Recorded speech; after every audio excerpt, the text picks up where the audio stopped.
ಈ ಅರ್ಜುನ ಭೀಷ್ಮನ ವಧೆ ಮಾಡಿದ್ದು ಧರ್ಮವೇ ಅಧರ್ಮವೇ ಅನ್ನೋದ್ರ ಬಗ್ಗೆ ಒಂದು ಪ್ರಶ್ನೆ. ಆ ಪ್ರಶ್ನಕ್ಕೆ ಇಲ್ಲಿ ಉತ್ತರವೂ ಕೂಡ ಇದೆ. ತಾತ್ಪರ್ಯ ನಿರ್ಣಯದ 30ನೇ ಅಧ್ಯಾಯ ಅಲ್ಲಿ 112, 13, 14, 15 ಈ ಶ್ಲೋಕಗಳಲ್ಲಿ ಒಂದು ವಿಷಯದ ಬಗ್ಗೆ ಆಚಾರ್ಯರು ಬೆಳಕು ಚೆಲ್ಲಿದ್ದಾರೆ.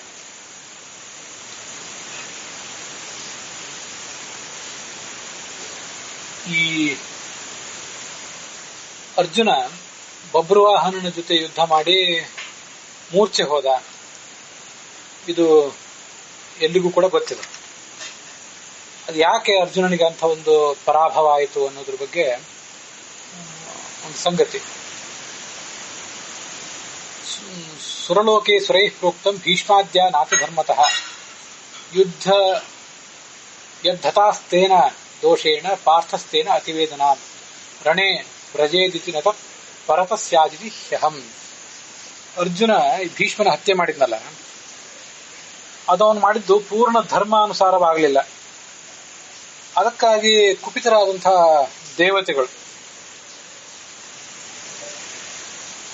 ಈ ವಸುಗಳು ಅವನಿಗೊಂದು ಶಾಪ ಕೊಟ್ಟಿದ್ರಂತೆ. ಅವನು ಕೂಡ ಯುದ್ಧದಲ್ಲಿ ಅತಿಯಾದಂತಹ ವೇದನೆಯನ್ನು ಹೊಂದುವಂತಾಗಲಿ, ಸಾಯುವಂತಾಗಲಿ ಅಂತಲ್ಲ, ಅತಿಯಾದ ವೇದನೆಯಿಂದ ಪರಾಭವ ಹೊಂದುವಂತಾಗಲಿ ಅಂತ ಇಷ್ಟೆ.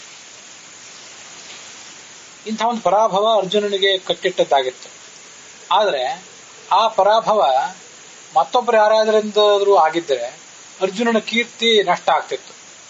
ಮಗನಿಂದನೇ ಆದರೆ ಆ ಕೀರ್ತಿಗೆ ಹೆಚ್ಚೇನು ಕಳಂಕ ತಟ್ತಿರ್ಲಿಲ್ಲ. ಅದಕ್ಕಾಗಿ ಈ ಅರ್ಜುನನ ಪತ್ನಿ ದ್ರೌಪದಿ, ಸುಭದ್ರೆ, ಉಲೂಪಿ ಮತ್ತೆ ಚಿತ್ರಾಂಗದ, ಇದೆಲ್ಲರಿಗೂ ಗೊತ್ತಿದೆ. ಚಿತ್ರಾಂಗದಳ ಮಗ ಬಬ್ರುವಾಹನನಿಂದ ಈ ಸೋಲಾಯಿತು ಅರ್ಜುನನಿಗೆ. ಉಲೂಪಿ ಅಂತ ಮತ್ತೊಬ್ಬಳು ಪತ್ನಿ ಏನಿದ್ದಲ್ಲ,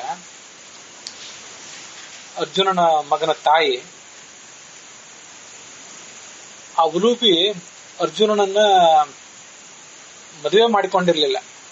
ಅದಕ್ಕಾಗಿ ಅರ್ಜುನನ ಮಗನ ತಾಯಿ ಅಂತ ಹೇಳಿದೆ. ಕೇವಲ ಅರ್ಜುನ ಅವಳಲ್ಲಿ ಒಬ್ಬ ಮಗನನ್ನು ಹುಟ್ಟಿಸಿದ್ದ ಅಷ್ಟೆ.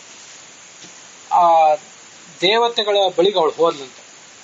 ಹೋಗಿ ಈ ವಧ, ಈ ಅರ್ಜುನನಿಗೆ ಇಂಥದೊಂದು ಏನು ಸೋಲಾಗ್ತದಲ್ಲ, ಅದು ಇನ್ನೊಬ್ಬರಿಂದ ಆಗಬಾರದು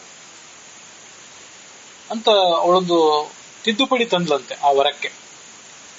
ಆಗ ಅದರಂತೆ ದೇವತೆಗಳು ಒಪ್ಪಿದ್ರು. ಈ ಉಲೂಪಿ ಅರ್ಜುನನ ಮಗನಾದ, ಅರ್ಜುನನಿಗೆ ಚಿತ್ರಾಂಗದೆಯಲ್ಲಿ ಹುಟ್ಟಿದ ಮಗನಾದ ಬಬ್ರುವಾಹನನಿಂದ ಈ ಒಂದು ಯುದ್ಧವನ್ನು ಮಾಡಿಸಿದ್ಲು. ನೀನೇ ಯುದ್ಧ ಮಾಡು ಅಂತ ಅವನಿಗೆ ಪ್ರೋತ್ಸಾಹಿಸಿಕೊಟ್ಲು. ಉಲೂಪಿಯ ಮಗ ಇರಾವಾನ್, ಅರ್ಜುನನಿಗೆ ಹುಟ್ಟಿದವನು. ಅರ್ಜುನನಿಗೆ ಚಿತ್ರಾಂಗದೆಯಲ್ಲಿ ಹುಟ್ಟಿದವನು ಬಬ್ರುವಾಹನ. ಆ ಬಬ್ರುವಾಹನನನ್ನು ಯುದ್ಧಕ್ಕೆ ಪ್ರೋತ್ಸಾಹಿಸಿದ್ಲು. ಆ ಮಗನಿಂದಲೇ ಅರ್ಜುನನಿಗೆ ಸೋಲಾಯಿತು. ಅದು ಅವನಿಗೆ ಶಿಷ್ಯ ಮತ್ತೆ ಮಕ್ಕಳ ಮೂಲಕ ಸಿಗುವ ಪರಾಜಯ ಅದೊಂದು ಗೆಲುವೆ ಅಂತೇಳಿ ಏನೋ ಒಂದು ನಾಣ್ಣುಡಿ ಇದೆ. ಅದರಂತೆ ಅವನಿಗೆ ಅದೇನು ದೊಡ್ಡ ದೊಡ್ಡ ಪರಾಭವ ಆಗಲಿಲ್ಲ ಅವನಿಗೆ. ಇದು ದೇವಾನಾಮೇವ ಸಂಕಲ್ಪ ಮೂರ್ಛಿತಶ್ಚ ಅರ್ಜುನೋಭವತ್. ದೇವತೆಗಳ ಸಂಕಲ್ಪವೇ ಅದು. ಆ ಸಂಕಲ್ಪಕ್ಕನುಸಾರವಾಗಿ ಅವನು ಬಬ್ರುವಾಹನನಿಂದ ಏಟದಿಂದ ಮೂರ್ಛಿತನಾದ. ಭುಕ್ತ ದೋಷ ಫಲಶ್ಚಾಯಂ ಪುನರ್ಭೋಕ್ಷತಿ ನಾಣ್ಯತಃ. ತಾತ್ಪರ್ಯ ನಿರ್ಣಯದ 30ನೇ ಅಧ್ಯಾಯದ 114ನೇ ಶ್ಲೋಕ. ದೋಷದ ಫಲವನ್ನು ಈಗಾಗಲೇ ಭೋಗಿಸಿದ್ದಾನೆ. ಪುನರ್ಭೋಕ್ಷತೆ ನಾಣ್ಯತಃ, ಅಪರಾಧದ ಫಲವನ್ನು ಭೋಗಿಸಿ ಆಗಿದೆ. ಇನ್ನೊಂದು ಭೋಗ, ಈ ಅಪರಾಧದ ಫಲದ ಭೋಗ ಇನ್ನೊಂದ್ಸಲ ಅವನಿಗೆ ಆಗಬೇಕಾಗಿಲ್ಲ.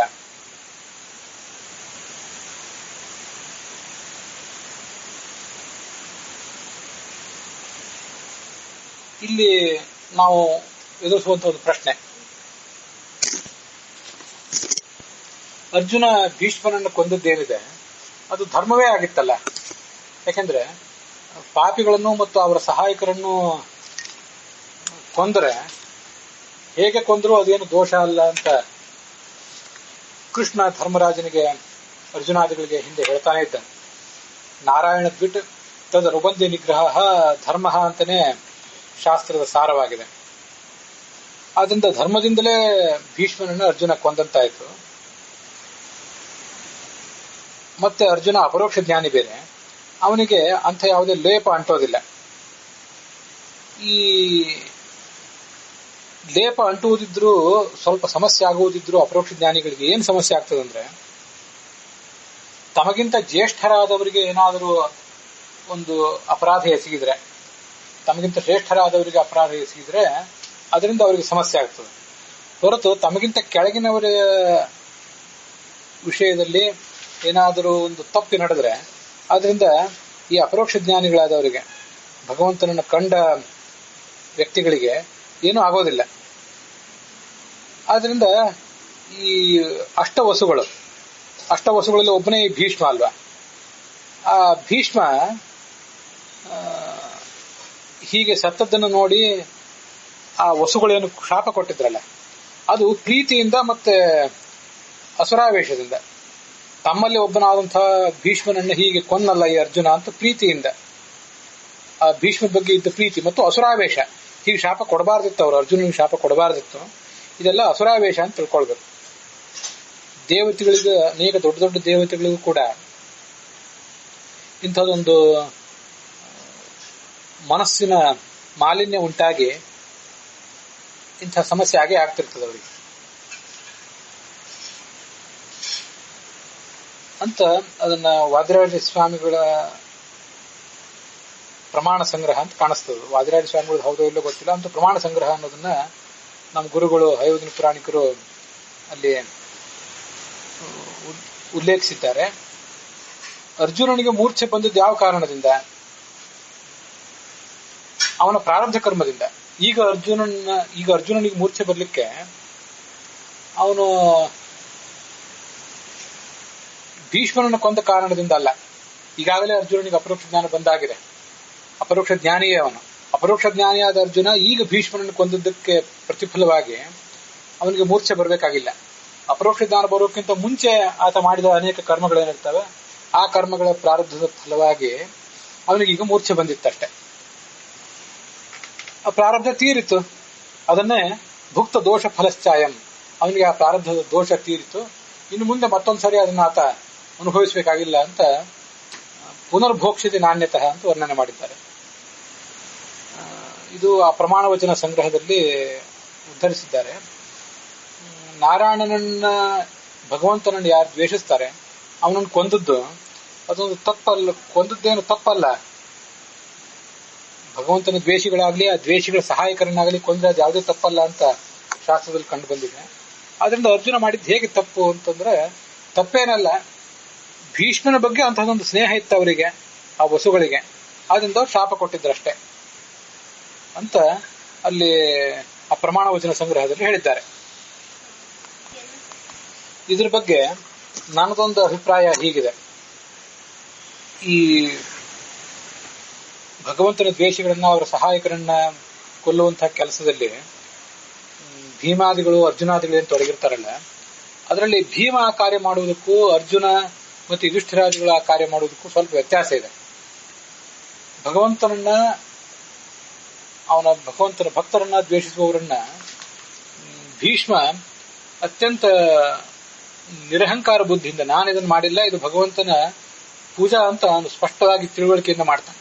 ಅವನಿಗೆ ಅದರ ಬಗ್ಗೆ ಅಧರ್ಮದ ಭಾವನೆನೇ ಇರೋದಿಲ್ಲ. ಆದ್ರೆ ಈ ಯುಧಿಷ್ಠಿರನೋ ಅರ್ಜುನನೋ ಅದನ್ನ ಮಾಡ್ಲಿಕ್ಕೆ ಹೊರಟಾಗ ಕೆಲವು ಬಾರಿ ತಾವಿದನ್ನು ಮಾಡ್ಲಿಕ್ಕೆ ಹೊರಟದ್ದು ತಪ್ಪಾಯ್ತೇನೋ, ಗುರು ಹಿರಿಯರನ್ನು ಕೊಂದಿದ್ದು ತಪ್ಪಾಯ್ತೇನೋ ಅಂತ ಅರ್ಜುನನಿಗೊಂದು ಗೊಂದಲ ಇರ್ತದೆ. ದ್ರೋಣನನ್ನು ಕೊಲ್ಲಿಸುವಾಗ ಅಶ್ವತ್ಥಾಮ ಹತಃ ಕುಂಜರ, ಅಶ್ವತ್ಥಾಮ ಸತ್ತು ಹೋದ ಅಂತೇನೋ ಯುಧಿಷ್ಠಿರ ಕೃಷ್ಣನ ಪ್ರೇರಣೆ ಅಂತ ಹೇಳಿದ, ನಾನು ಹೇಳಿದ ತಪ್ಪಾಯ್ತೇನೋ ಅಂತ ಅವನಿಗೊಂದು ಗೊಂದಲ ಇರ್ತದೆ. ಭಗವಂತನ ಮಾತನ್ನೇ ಸಂದೇಹಿಸುವುದು ಈ ಅರ್ಜುನ, ಯುಧಿಷ್ಠಿರ ಇವರೆಲ್ಲರಿಗೂ ಕಂಡು ಬರ್ತದೆ. ಭಗವಂತನ ಮಾತಿನ ಮೇಲೆ ಸಂದೇಹಿಸುವುದು ಇವರಿಗೆ ಮಾತ್ರ ಕಂಡು ಬರ್ತದೆ ಹೊರತು ಭೀಮನಂತವ್ರಿಗೆ ಕಂಡು ಬರೋದಿಲ್ಲ. ಆದ್ರಿಂದ ಅವನು ಆ ಕಾರ್ಯವನ್ನು ಮಾಡಿದಾಗ ಪೂರ್ಣ ಧರ್ಮ ಬುದ್ಧಿಯಿಂದಲೇ ಮಾಡಿರ್ತಾನೆ. ಮತ್ತೊಂದು, ಈ ಭಗವದ್ಗೀತೆಯಲ್ಲಿ ಬಂದಿರುವಂತೆ ಹತ್ವಾಪಿ ಸ ಇಮಾನ್ ಲೋಕಾನ್, 3 ಲೋಕಗಳನ್ನು ಕೊಂದರೂ ಕೂಡ ಕರ್ತೃತ್ವ ಬುದ್ಧಿ ಇಲ್ಲದೆ ಹೋದ್ರೆ, ನಾನು ಇದನ್ನು ಕೊಂದಿಲ್ಲ, ಕರ್ತೃತ್ವ ಬುದ್ಧಿ ನನಗಿಲ್ಲ, ನಾನು ಪೂಜೆ ಮಾಡಿದ್ರು ನಾನು ಪೂಜೆ ಮಾಡಲಿಲ್ಲ, ನಾನು ಕೊಂದ್ರು ನಾನು ಕೊಂದಿಲ್ಲ ಅನ್ನುವಂಥ 100% ತಿಳುವಳಿಕೆ ಯಾರಿಗಿರ್ತದೆ ಅವನು 3 ಲೋಕಗಳನ್ನು ಕೊಂದ್ರು ಅದರ ಪಾಪಕ್ಕೆ ಭಾಗಿದಾರ ಆಗೋದಿಲ್ಲ ಅಂತ ಗೀತಾ ಪ್ರಸ್ಥಾನದಲ್ಲಿ ಆಚಾರ್ಯ ಹೇಳ್ತಾರೆ. ಆದ್ರಿಂದ ಈ ಕುರುಕ್ಷೇತ್ರದ ಯುದ್ಧದಲ್ಲಿ ಅತಿ ಹೆಚ್ಚು ಹತ್ಯೆ ಮಾಡಿದವನು ಯಾರು? ಭೀಮ. ಆ ಭೀಮನಿಗೆ ಯಾವ ದೋಷವೂ ಕೂಡ ಬರಲಿಲ್ಲ, ಅಹಂಕಾರ ಇಲ್ಲದ ಕಾರಣಕ್ಕಾಗಿ. ಮತ್ತೆ ಈ ಹತ್ಯೆ ಎಲ್ಲವೂ ಕೂಡ ಭಗವಂತನ ಸೇವಾ ಅಂತ ತಿಳಿದು ಮಾಡಿದ್ದು ಇನ್ನೊಂದು ಹೆಚ್ಚುಗಾರಿಕೆ. ಆದ್ರೆ ಯುಧಿಷ್ಠಿರ ಬಹಳ ಕಡಿಮೆ ಹತ್ಯೆ ಮಾಡಿದ್ದ.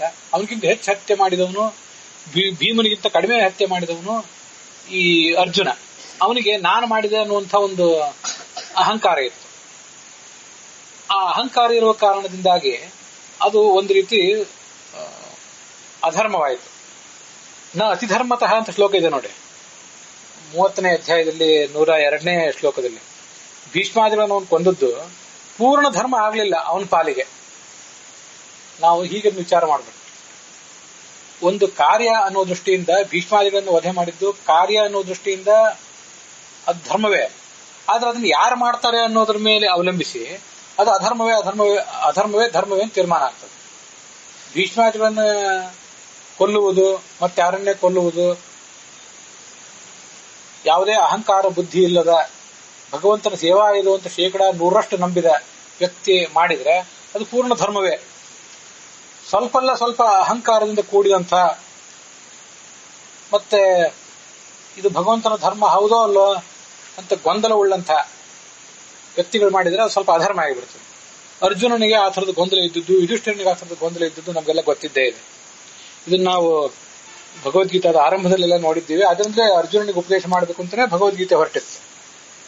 ಯುಧಿಷ್ಠಿರನಿಗೂ ಆ ಗೊಂದಲ ಇದ್ದದ್ದನ್ನು ಕೂಡ ಈ ಭೀಷ್ಮ ಪರ್ವದ ಆರಂಭದಲ್ಲೇ ನಾವು ನೋಡಿದ್ದೇವೆ.